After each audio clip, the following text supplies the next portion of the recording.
नमस्कार दोस्तों, क्या हुआ जब अयोध्या में प्रकट हुआ साक्षात पुष्पक विमान।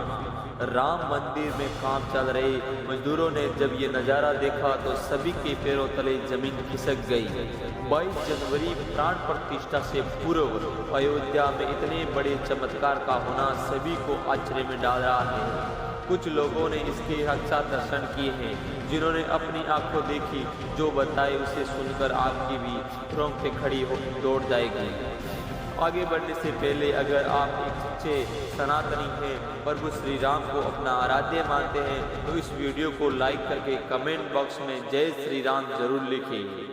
दोस्तों, 22 जनवरी 2024 को रामलला अयोध्या के भव्य मंदिर में विराजमान होंगे।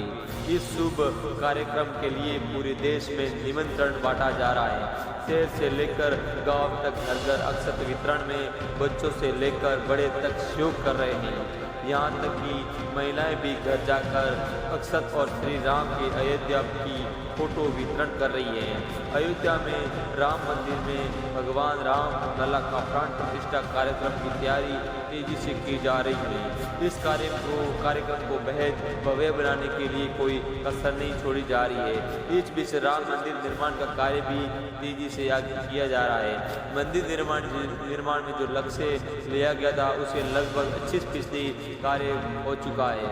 70 खंभों पर मूर्तिका का काम चल रहा है। पिछले दिनों त्योहार की वजह से ये धीमा पड़ गया था, लेकिन वह अब तेजी से गति से पूरा हो जाएगा।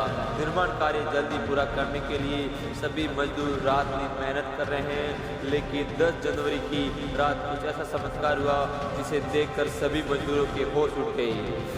जब रात्रि के समय जब मजदूर अपना काम निपटाकर तंबू में सो रहे थे, उसी समय अचानक उन्हें वहाँ कुछ हलचल महसूस हुई। सुरेश नाम के मजदूर ने जब तंबू से बाहर जाकर देखा तो उसे राम मंदिर के परिसर में कुछ अजीब सी पीली चमकती हुई चीज दिखाई दी। उसने अपने साथियों को जगाना चाहा, लेकिन कोई भी उसके साथ नहीं आया।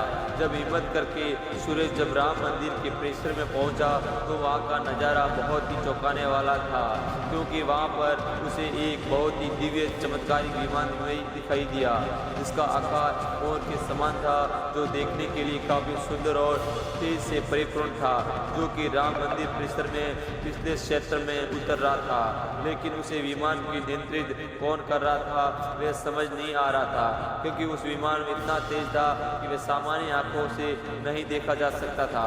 लेकिन समझ में कुछ ऐसा आ रहा था मानो सवे साक्षात भगवान राम पुष्पक विमान के माध्यम से अयोध्या में उतर रहे हैं। तो सुरेश ने ये चमत्कार अपनी आंखों से देखा, लेकिन अचानक से ही वह बेहोश हो गया, क्योंकि वे उसके तेज को कुछ सहन नहीं कर पा रहा था। सुरेश जब सुबह उठा तो वह उसी स्थान पर मौजूद था और उसके साथ ही मंदिर निर्माण कार्य पूरा करने के लिए जा रहे थे। उसने सभी को रोक कर रात्रि की सच्चाई बताई, लेकिन सभी उसकी हंसी उड़ा रहे थे। लेकिन सुरेश मन ही मन समझ चुका था कि प्रभु श्री राम अयोध्या आ चुके हैं। ये उसके लिए सौभाग्य था कि उसे उतना सुंदर दृश्य देखने को मिला, जहाँ शायद उससे साक्षात पुष्पक विमान के दर्शन किए थे। यानी कि प्राण प्रतिष्ठा से पहले अयोध्या प्रकट हुआ और साक्षात पुष्प विमान। दोस्तों, देश के अलग अलग हिस्सों में कई बार अजीब सी आकृति के विमान दिखे गए हैं, जिनका संबंध कई बार एलियन के साथ जोड़कर भी देखा जा सकता है। यानी कि अयोध्या में उस रात्रि को मोर की आकृति का विमान देखना वास्तव में प्रभु श्री राम का ही कोई संदेश हो सकता है। लेकिन क्या ये विमान सचमुच में पुष्प विमान है? इसकी आखिर क्या गारंटी है? इसे समझने के लिए हमें पुष्प विमान के रहस्य को अच्छे से जानना पड़ेगा। आगे हमारे इसके बाद रावण ने उसे अपने सौतेले भाई कुबेर से लंका समेत बलपूर्वक हथिया लिया था। फिर रावण इसी के जरिए कहीं भी आता जाता था। रावण को हराने के बाद ये विमान श्री राम के पास आ गया। वह जीत हासिल करने के बाद इसी विमान की कहीं जगह होते हुए अयोध्या पहुंचे थे। रावण ने इसी के जरिए पंचवटी आश्रम से सीता का हरण किया था और उन्हीं पर बिठाकर लंका ले गए थे। कहा जाता है कि पुष्पक विमान आज के विमान की तरह था।